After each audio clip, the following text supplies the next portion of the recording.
안녕하십니까? 학생들에게 수학을 가르치고 있는 윤효준 강사라고 합니다. 오늘 여러분들과 할 얘기는 수학 속에서 역사를 보다입니다. 그 수학과 역사를 갖다가 컴비네이션으로 하면은 도대체 어떻게 더 좀 재밌게 수학을 갖다가 흥미있는 눈으로 보지 않을까 하는 기대에 있습니다. 역사.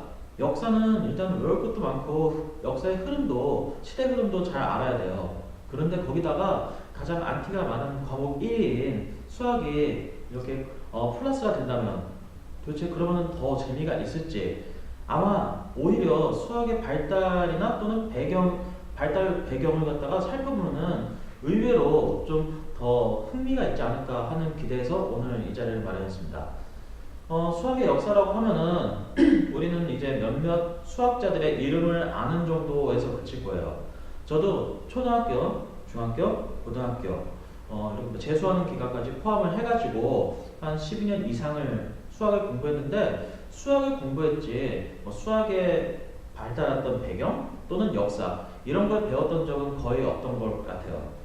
우리 귀에 또는 눈에 익숙한 수학자들을 한번 얘기해 볼까요? 먼저 가장 유명한 분이 계시죠. 중3 때 나왔던 바로 피타고라스. 네, 그리고 기하학의 아버지 유클리드. 그 다음에 수열에서 많이 나오는 피보나치의 수열 유명하죠.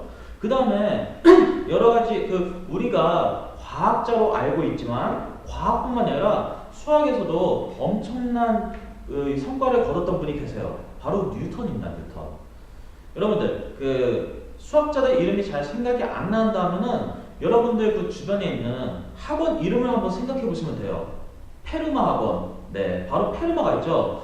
페르마에 정리해가지고 증명을 했는데 자기는 여백이 모자라서 여기까지 생략하겠다 해가지고 많은 현대 수학자들을 멘붕에 빠뜨렸던 분이시죠.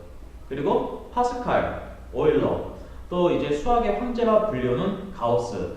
고등학생 여러분들은 가우스 많이 아실 거예요. 가우스라는 분을 아는 것보다는 가우스 기호를 아실 거예요.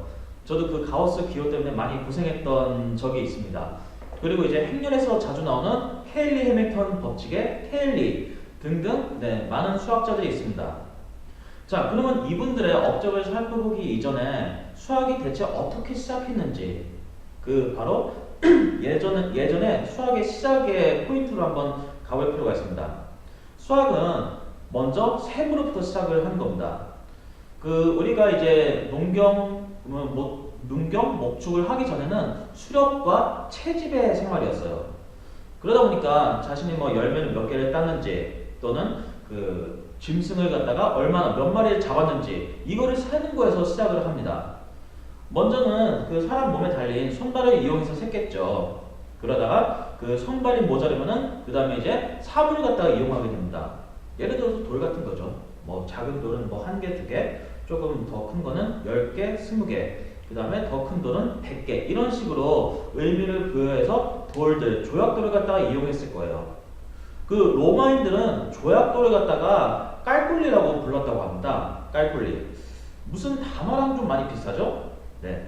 바로 우리가 계산이라고 하는 calculation, 계산이라는 단어의 어원이 됐던 게 바로 조약돌이라는 뜻의 깔꿀리라고 합니다.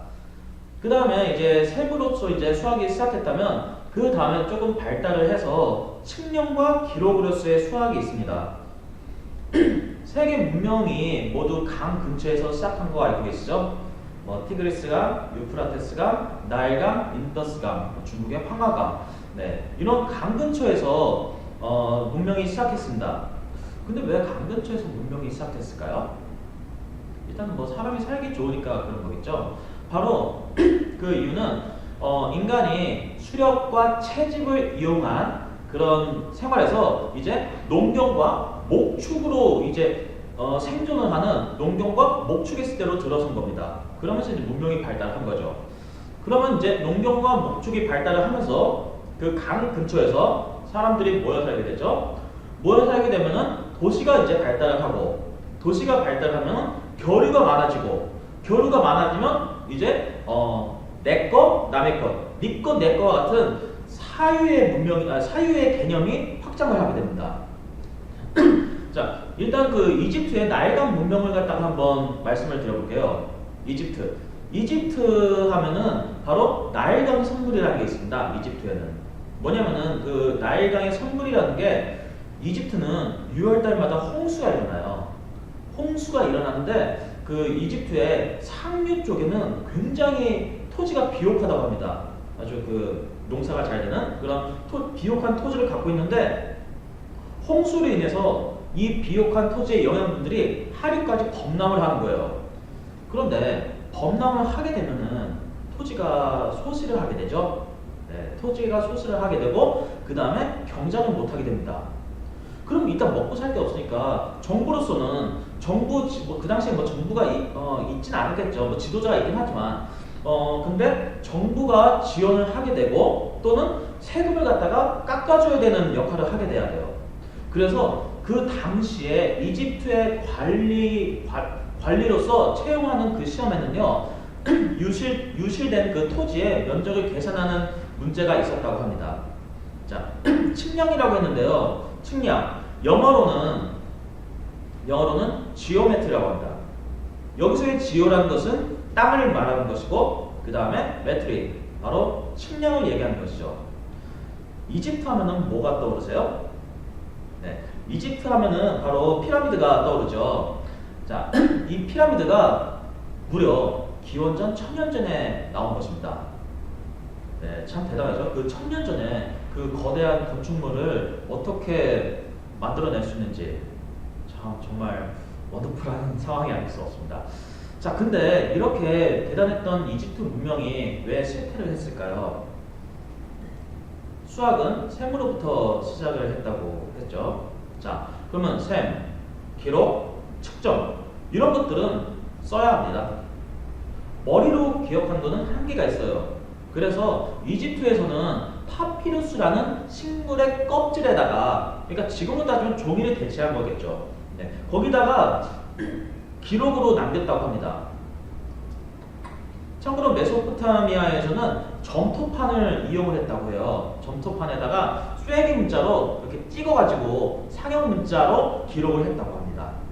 그런데 이집트에서는 읽고 쓸 수 있는 능력을 가진 사람이 단 1%밖에 안 됐다고 해요. 1%도 채 안 됐다고 합니다.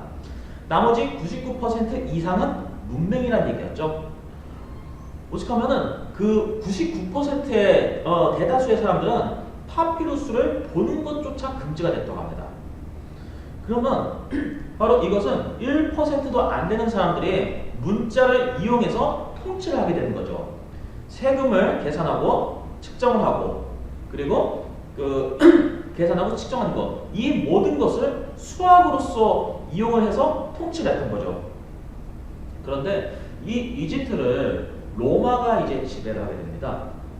로마는 로마의 형제가 그리스도교를 인정을 했어요. 반대로 얘기하면 그리스도교가 국교가 된 거예요. 그러면은 이제 다른 종교들은 다 이교도가 되는 겁니다. 그래서 그 이집트의 이교도 신전들이 모두 폐쇄가 됐고 그럼으로써 이집트의 그 문화 유산이 모두 좀 소실이 됐다 하는 설이 있습니다. 자, 메소포타미아의 수학의 문화는 그리스에 흡수를 하게 됩니다. 근데 그리스의 수학, 메소포타미아에 있던 그 수학 문명까지 받아들여서 굉장히 고차원적으로 발달하게 되죠. 자, 이렇게 수학의 역사를 갖다가 살펴보는 것이 수학에 대체 어떻게 흥미가 있겠느냐 하고 아직까지 의문을 갖는 분들이 계시겠죠. 요즘 그 T모 본부에서 하는 프로그램에서 요즘 설민석 강사님께서 역사를 많이 이야기를 합니다. 그 역사, 우리가 크게는 알지만 세세하게는 몰랐던 역사를 재밌게 들음으로 해서 우리가 보는 눈이 더 새로운 걸 깨닫는다기보다는 더 흥미롭게 와닿을 수가 있는 거예요. 저는 그것을 기대하고 얘기를 하는 것입니다. 자, 그러면은 그리스 시대의 수학을 한번 알아볼까요? 수학은 그리스 시대에 굉장히 많은 발달했습니다. 그러면 그리스의 수학을 알기 전에 그리스가 대체 어디에 있는지 또는 어떤 생활을 하고 있는지 이것을 먼저 알 필요가 있어요. 그리스는 에게해 근처에 많은 섬으로 이루어져 있습니다. 지중해성 기후를 갖고 있죠. 그리스의 그 지중해성 기후라는 것은 여름에는 시원하고 그 다음에 여름에는 건조하고도 시원하대요. 그 다음에 겨울에는 따뜻한 이런 아주 좋은 날씨를 갖고 있습니다. 그래서 그리고 지정학적으로는 아크로폴리스라는 언덕 위에 아크로폴리스라는 그 신전에서 제사를 지내고 아고라 광장이라는 곳에서 사람들이 토론과 집회를 하게 됩니다. 근데 이 날씨가 지중해성 기후라는 게 여름에 건조하고 시원하고 그 다음에 겨울에도 따뜻하고 네, 바로 외부의 활동, 바깥 활동을 하기에 아주 좋은 날씨죠. 그렇기 때문에 사람들은 아고라 광장이라는 곳에서 토론을 하고 나오는 게 워낙에 좀 자유로우니까요. 자유롭고 좀 괜찮고 생활하기가 괜찮고 그렇기 때문에 토론과 집회라는 그런 문화가 굉장히 자연스러웠다고 합니다. 토론과 생각을 이야기하는 그런 바탕에서 수학이 발달을 하게 된 것이죠. 거기다가 아까 이집트는 단 1% 미만이 문자를 읽고 쓸 수 있었습니다. 그러나 이 당시 그리스는 많은 사람들이 문자를 읽고 쓸 수 있었다고 해요. 심지어 그 문자를 좀 쉽게 알파벳을 좀 쉽게 만들어 가지고 널리 보급을 했다고 합니다. 그것들이 모두 토론과 연구, 공부의 활동을 활발하게 할 수 있었던 거죠. 자, 그러나 그리스는 아까 말씀드렸다시피 에게해 많은 섬으로 이루어져 있습니다. 바다가 많죠.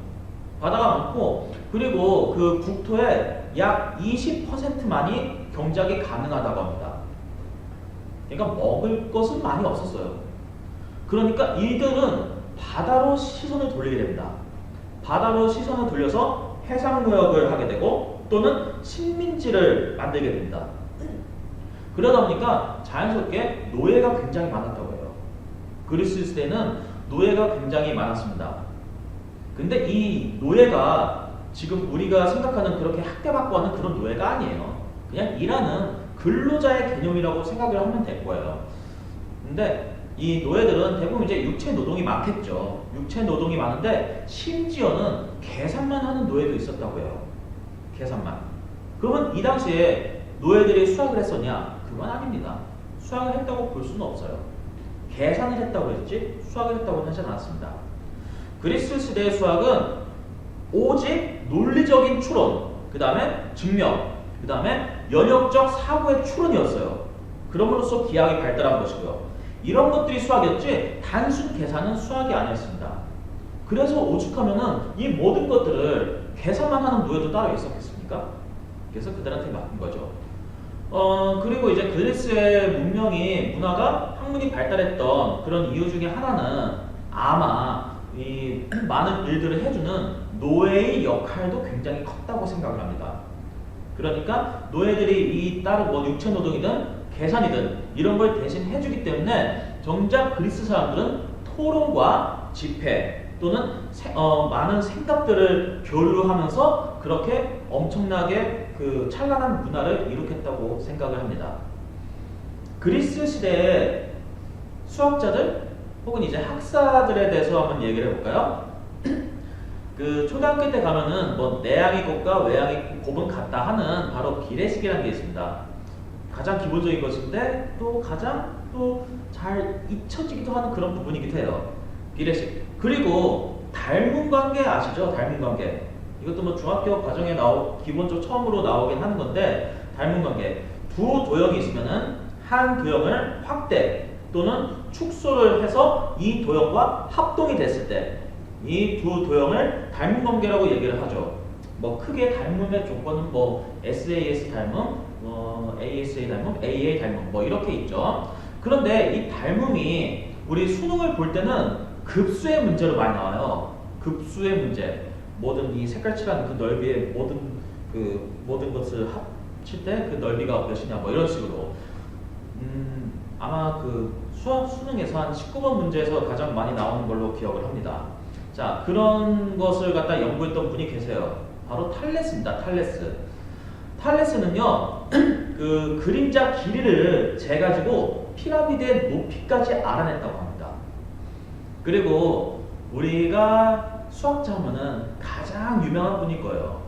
오죽하면 그 수학을 아무리 잘 몰라도 이분은 한 번쯤은 다 들어봤을 거예요. 피타고라스. 네, 피타고라스의 정리의 피타고라스죠.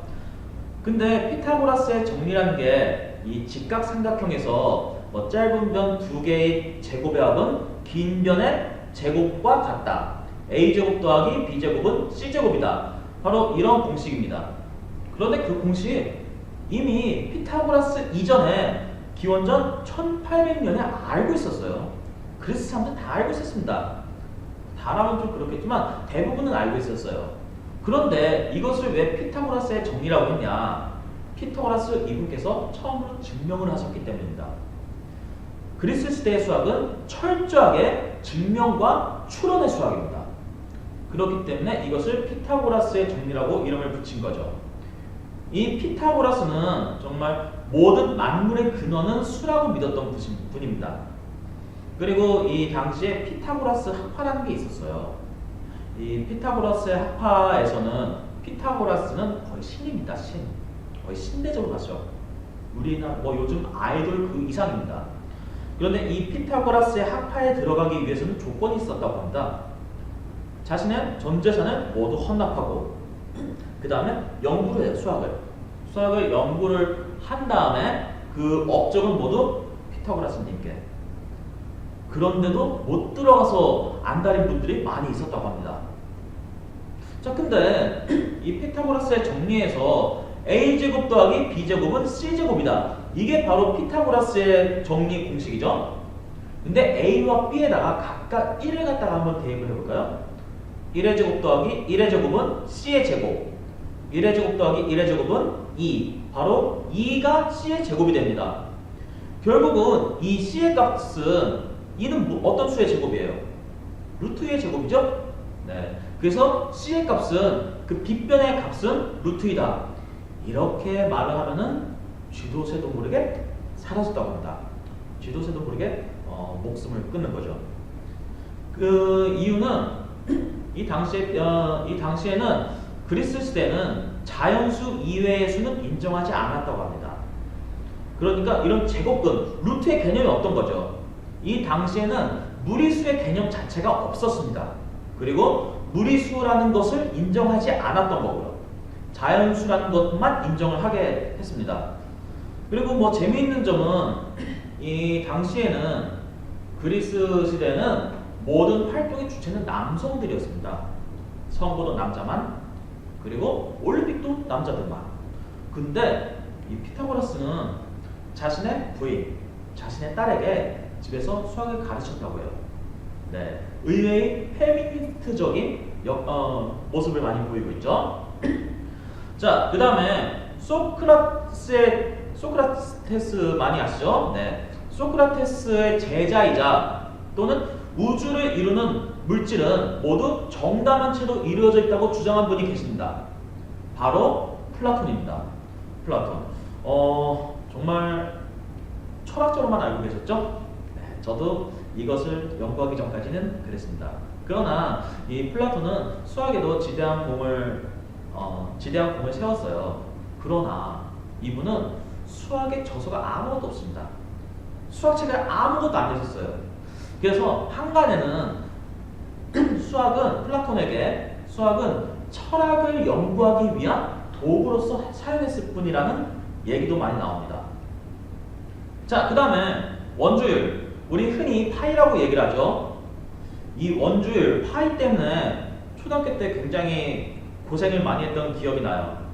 초등학교 때는 3.1을 다 일일이 곱했잖아요.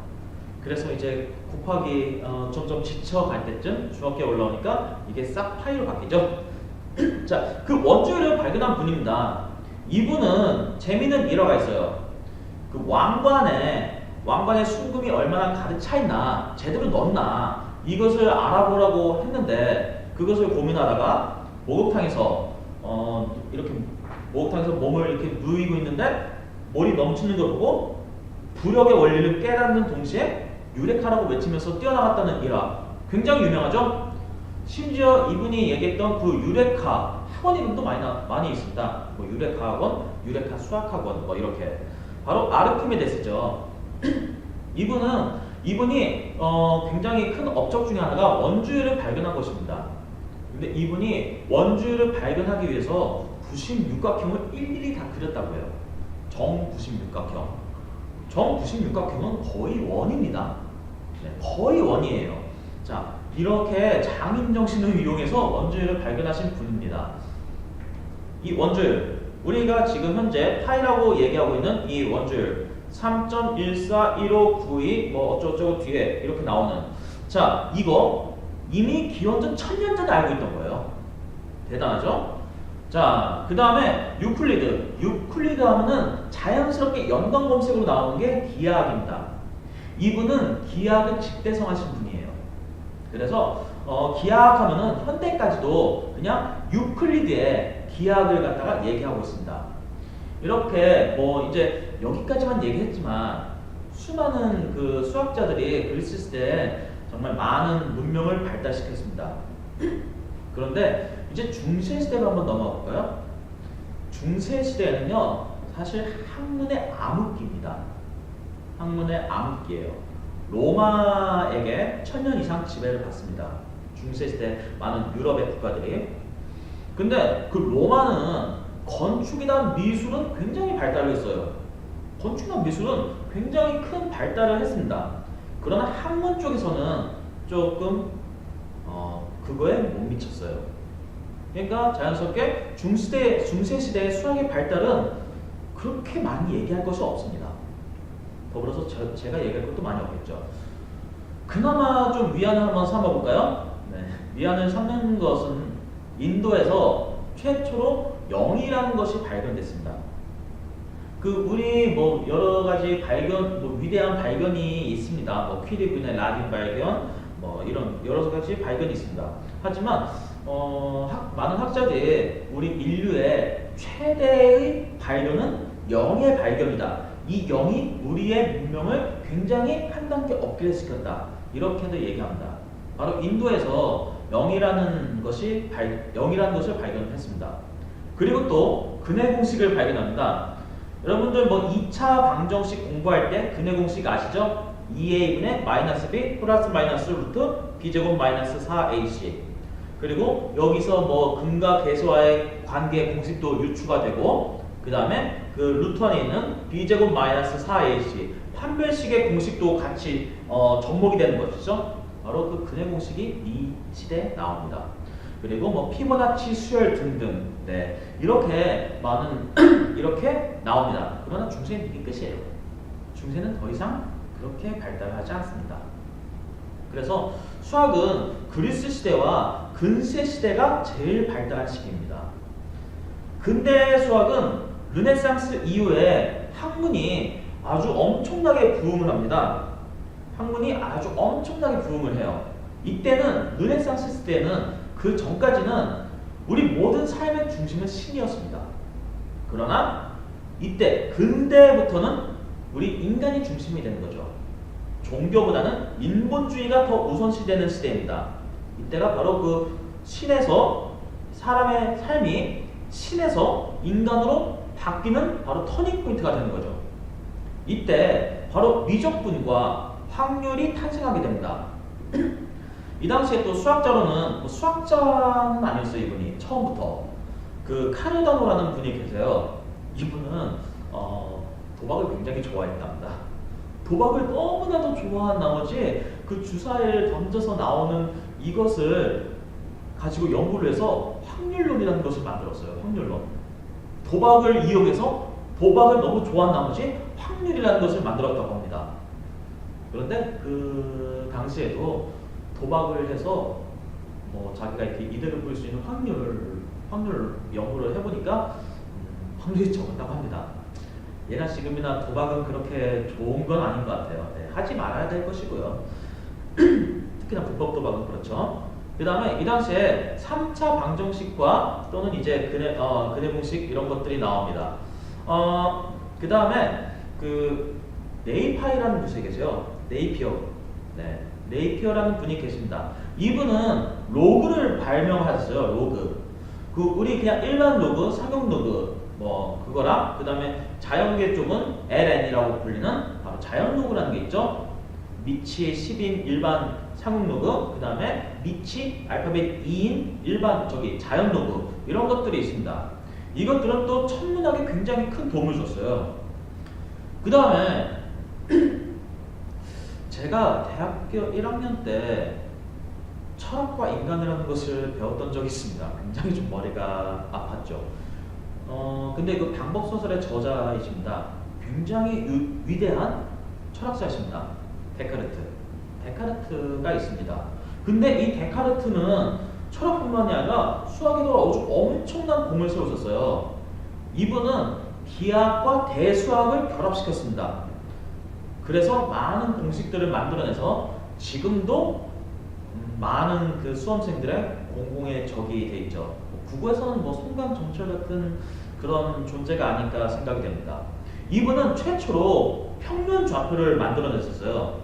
평면 좌표를 그 누워 있다가 뭐 천장에 뭐 파리가 날아다니는 걸 보고 그 파리의 위치를 생각하다가 평면 좌표를 만들었대요. 대단하죠? 그 평면 좌표라는 거는 이제 제가 학생들을 가르칠 때 이 평면 좌표가 왜 나왔는고 할 때는 뭐 데카르트의 뭐 이런 것까지는 얘기를 하진 않지만 어떤 사물의 또는 어떤 점의 위치를 정확하게 표현하기 위해서라고 얘기를 합니다. 평면 좌표가 바로 그것을 위해서 나온 거죠. 그 다음에 x라는 기호를 최초로 사용하셨습니다. 우리 수학 이제 중학교 딱 올라오자마자 x, y 이런 것들이 나오죠. 바로 거기서의 사용자는 x라는 것을 처음 사용하신 분이 바로 이 데카르트십니다. 그래서 이분은 해석 기하학을 탄생시킨 분이시죠. 자, 그 다음에 우리가 완전히 과학자로만 알고 있는 분이 계십니다.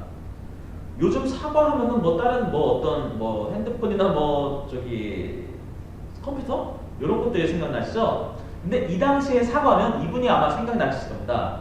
바로 뉴턴이죠. 만유인력 법칙을 발견하신 바로 뉴턴입니다.